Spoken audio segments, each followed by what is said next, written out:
Hey everybody, it's Mike Venus La Soul, and I'm back.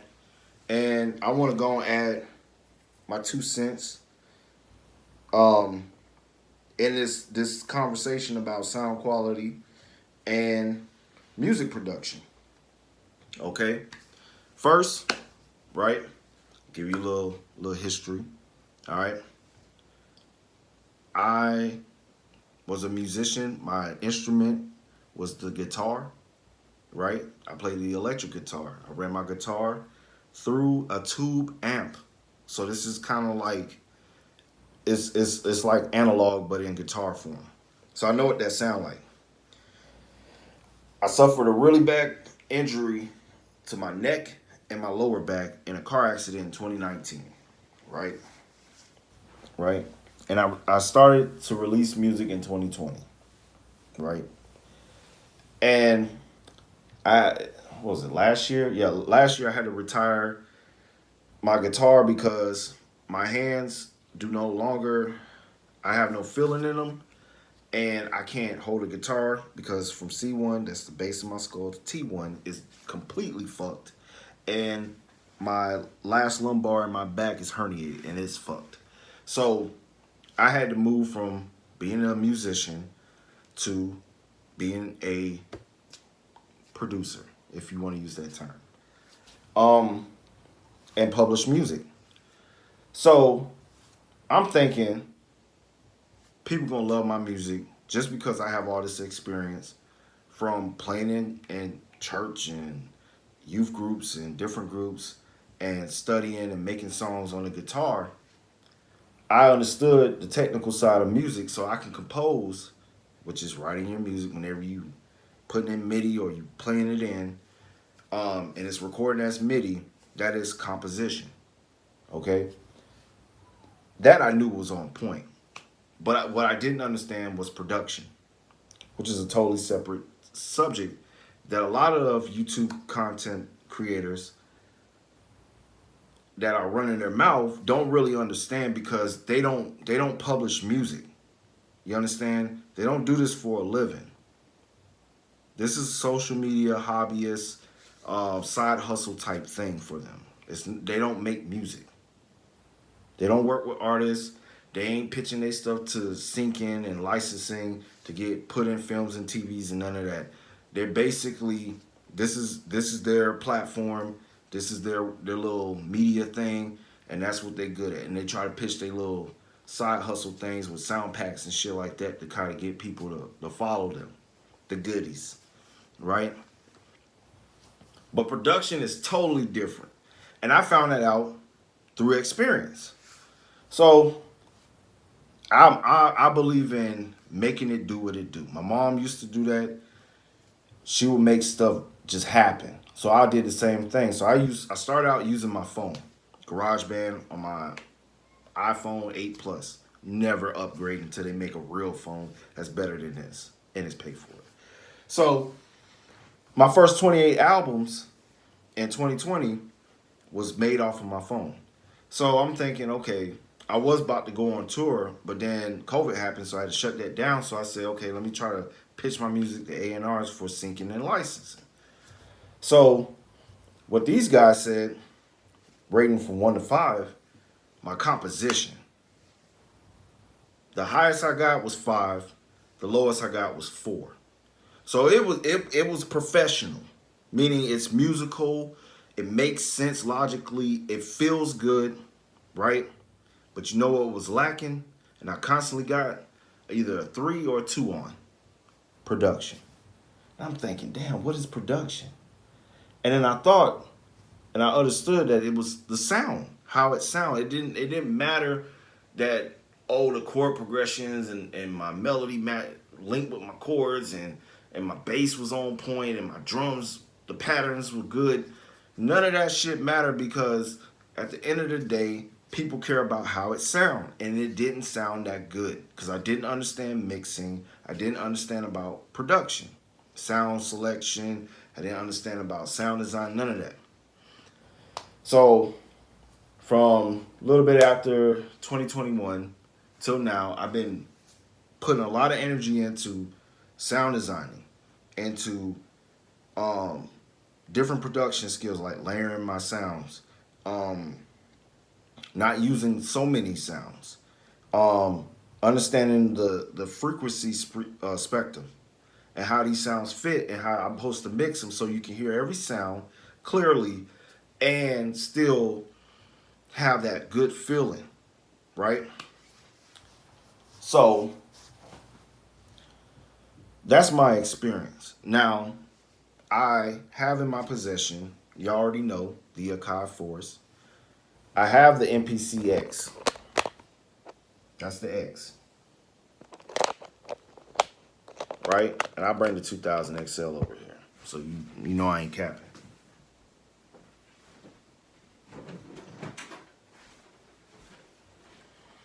The MPC 2000 XL Special Edition, the orange one. Fire. Fire. Beautiful. Love it. Right? Okay?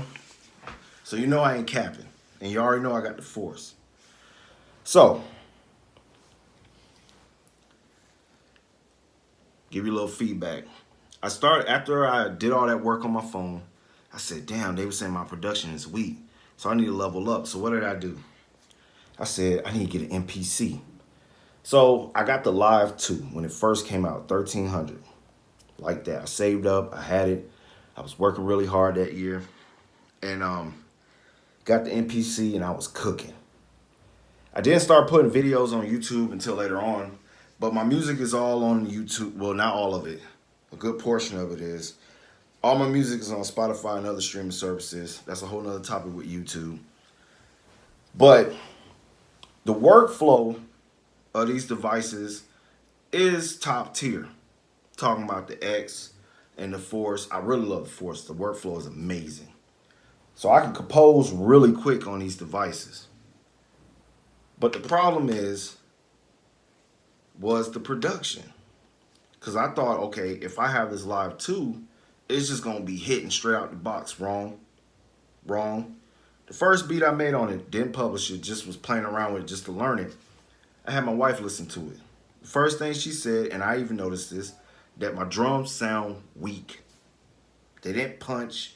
She was like, man, I don't, musically it sound good, meaning it was written really well, but the sound, it just sound weak. And I was just like, I'm a Pisces sun, Cancer moon. So yes, I am sensitive. I am emotional.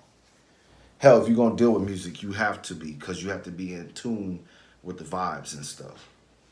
That's why I call my music vibe music. Vibe drill, vibe hop, whatever. So I had to start learning production, layering your kits, using the function of flattening. Stack samples, mix it, flatten it. You got a new sample, it punch, good. And my sound quality started to get better, not using too many sounds, starting to learn how to use an EQ, learning how to use a filter, basically studying audio engineering to make my production sound a little bit better, a little bit cleaner, a little bit mixed better, without having all the extra stuff. Because like I said, I got to make it do what it do. You understand? And I was publishing as I go. So, like I said, my early stuff don't sound mixed really well. It's because I didn't understand mixing.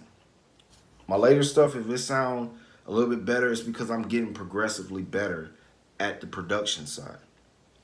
So, to kind of speed this up, wrap it up. A lot of these guys on YouTube. Now if you want to know my receipts, my catalog is on streaming sites. Got 500 songs, 60 albums, 3 singles. I'm working on an album right now with my wife for Mike and Jay Venus to promote some of the songs we wrote and the music I composed as a team, right? And production is key because the lyrics is good, the music side is good, but it's the sound. The sound got to be good. You understand? It has to be good. And I agree with EA Ski.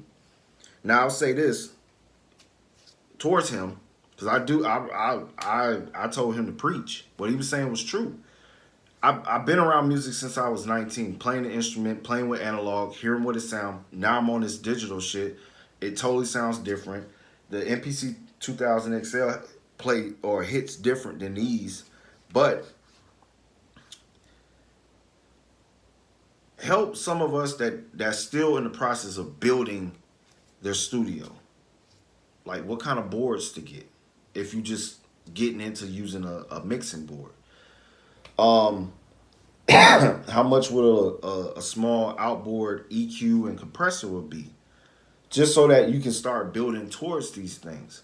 Cause I'm making it do what it do. I'm the only person on YouTube using a damn guitar pedal that's supposed to be for effects, but building instruments off of this bitch and sampling it and making it into a guitar. So the song Bit, which is coming out soon, right? I made that guitar sound from that pedal. You know what I'm saying? I'm using the Zoya to make synth sounds and shit. You know? I'm really about this shit. But I'm making it do what it do. You understand? So that's what I'll say to the older dudes. Help out some of the people that's really serious about production. Because these content creators, they don't know nothing about production. They don't produce. They don't have receipts. They don't have music. And personally, I know from being a musician and understanding music theory and all that, their compositions are not good. They don't understand what they're doing. So they should know because they walking around like they are authority, but you really don't know. And you should humble down on their part. EA Ski, don't get your blood pressure up stressing over these YouTubers. They gonna still be here. This is their space. You know what I'm saying? And they're gonna get the hobbyists. You know, the guy, that wants to look cool. They got fucking all these damn machines everywhere, but they haven't put out no album, no music. And if they have, it's lacking. It's not hitting. It's not fire. It's not fuego. Okay? They're gonna deal with them. But people like me, I'm dead ass. I'm mad serious. I want to make. I know I can write hits, but I just need to get that sound. The best that I can in what I have, which is these machines. So if you could do that, EA Ski, if you can do that, God bless. You understand? That'll help out tremendously. Don't spend your time going back and forth with them. Them guys are in damage control because what happened was they hyped up all this bullshit with this disinformation because until you see it, it doesn't exist. Okay? Oh, the MPC XL. I'm like, that looked kind of like an X, but okay. I'm not going to break my wallet to buy that. And if anything, the X went down. So, if you want an X, you can just get an X. But the problem with the X Force and any other NPCs of this generation, they're glitchy as fuck. They're glitchy. The only one that ain't glitchy is that 2000 XL. But I know the workflow. I know how to make my beats on these things really quick. So I just kind of deal. You understand? But if anything, them guys need to be like, Akai, you need to get your OS proper. Because throwing in all these plugins and shit, I'm better off using my laptop with Bitwig. Dead ass. I can make heat off of that too. You understand? But I don't want the DAW experience. I want the NPC experience, and the Force experience. And I want it to sound good. So if you can kind of at least give some pointers to some of the shit that's inside the box, inside these machines, the effects they have, the plugins that can help to improve our production sound, that would be tremendously grateful. Tremendously. Because I need that. But to you content creators, you want to smoke with Mike, you don't. Because I can make beats far better than you, not even trying. Right? And you don't do this for real. I know a lot of you don't do it for real. Maybe a few. And if you do it for real, I ain't talking to you. I'm talking to the charlatans, the Judas goats. You know what I'm saying? The ones that's pushing people down the wide gate and the wide path with this deceptiveness because they took the damn 30 shackles of silver, you know what I'm saying? 30 pieces of silver to basically finesse you niggas out of really being good at music production. Now, if you're doing this as a hobby, I ain't talking to you. You can do you. Enjoy it. Hey, spend your money. Do whatever you want to do. But I'm not going to lie to you and say that these things are like the bee's knees. The workflow amazing on these newer ones. But the sound is really lacking. That's why I haven't released anything like album wise or music wise with the Force yet. Because I'm still trying to get it to sound just right. You know what I'm saying? So, it is what it is. But if you like what I'm talking about, subscribe, follow, share. Go check my catalog. All right? Go check the receipts. Your man Mike Venus, Mike and Jade Venus, me and my wife, we make music. Good music. But I understand from what I got for feedback from A&Rs in the industry that my production needs to improve. And I admit that. I still feel like it needs to improve, but I do my best. But my writing game, touch not, tempt not, unless you want to get slayed, okay? Shit, my pen game, when it comes to writing music, is like fucking Greystone. I'm He-Man, you understand? I'm him, you know what I'm saying? We got a song, Bit, coming out soon, which means bitch, I'm him. Or in females' terms, bitch, I'm her, because I am him, okay, understand? And yeah, you don't want to smoke with Mike. So that's for anybody that got any like little side disses and talking out their neck because they feel that I'm talking about. Yes, I'm talking about you. Step up your composition game so your music sound at least somewhat musical. And secondly, learn production. Don't talk shit about a guy that knows production as if he's insignificant because he doesn't have as many videos and content as you put out on social media. Okay, because if you're doing this for real, you ain't gonna be putting out all them videos. You're gonna be working. So with that, I'm Mike Venus, La Sol, which means the sun in Spanish for anybody out there. All right. Subscribe, follow, share, like, check out my music. Until the next time, y'all be blessed. Mike out.